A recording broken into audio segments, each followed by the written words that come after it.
नमस्कार। जेपी ज्ञानक चैनल पर आपका हार्दिक स्वागत है।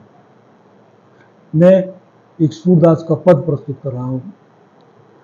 अब कह राख ले ओ भगवान, अब कह राख ले ओ भगवान, ओ अनाथ बैठो द्रुम डरिया, पारद साधे मान, ताके डर में भाग्यो चाहत ऊपर ढके सुचान, अब कह राख ले ओ भगवान।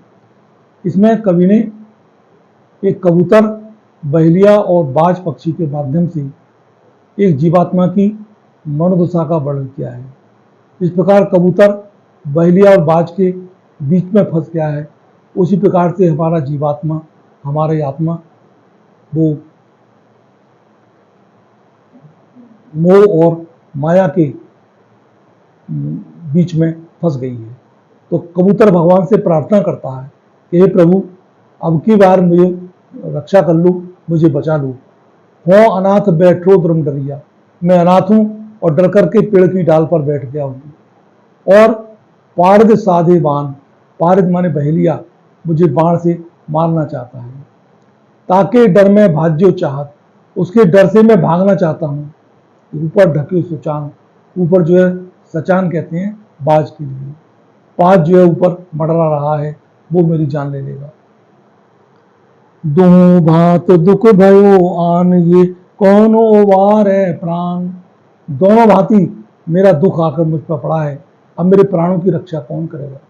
तो जीवात्मा भी उसी प्रकार भगवान से प्रार्थना करती है कि माया और मोह के चक्कर में मैं बीच में फंस गई हूँ, आज मेरी रक्षा कौन करेगा।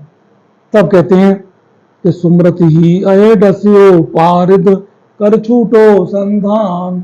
स्मरण करते ही उसके भगवान के, जब भगवान को उसने स्मरण किया कबूतर ने, तो सांप बन करके भगवान ने बहेलिया को डस लिया। सुमरत ही अये डस्यो पारिद, कर छूटो संधान, सूरदास सर लगो सचाने, जय जय कृपा निधान। और जो बहेलिया का तीर है वो बाज के लग गया। इस प्रकार बहेलिया और बाज को मारकर भगवान ने कबूतर की रक्षा की। उसी प्रकार हमारे जीवन में भक्ति भगवान ने हमें दी है। उस भक्ति के द्वारा हम संसार की माया को समाप्त कर सकते हैं, और जब माया समाप्त हो जाएगी फिर मोह भी समाप्त हो जाएगा और जीवात्मा फिर स्वतंत्र हो जाएगी। तो गलती से भी मेरी